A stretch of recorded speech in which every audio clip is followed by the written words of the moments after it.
आता झेंडावंदनचा मान मिळाला आहे, पुढं पालकमंत्र्याचा पण मिळू शकतो. आम्ही सबुरे का फल मिठा घेने वाले आदमी आहे.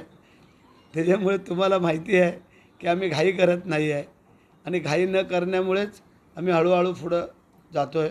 त्यामुळे जे काय आमची सगळ्यांची कार्यकर्त्यांची रायगडवासियांची इच्छा होती की एक ना एक दिवस भरत शेठला हा रायगड जिल्ह्याच्या झेंडावंदनचा मान मिळावा, तो यावेळेला आदरणीय मुख्यमंत्री देवेंद्रजी फडणवीस आणि आदरणीय उपमुख्यमंत्री एकनाथ शिंदेसाहेब यांनी तो करून दिलेला आहे.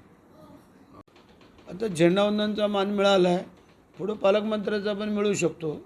आम्ही सबुरे का फल मिठा घेने वाले आदमी आहे.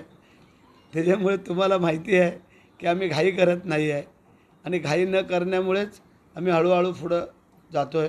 त्यामुळे जे काय आमची सगळ्यांची कार्यकर्त्यांची रायगडवासियांची इच्छा होती की एक ना एक दिवस भरत शेठला हा रायगड जिल्ह्याच्या झेंडावंदनचा मान मिळावा, तो यावेळेला आदरणीय मुख्यमंत्री देवेंद्रजी फडणवीस आणि आदरणीय उपमुख्यमंत्री एकनाथ शिंदेसाहेब यांनी तो करून दिलेला आहे.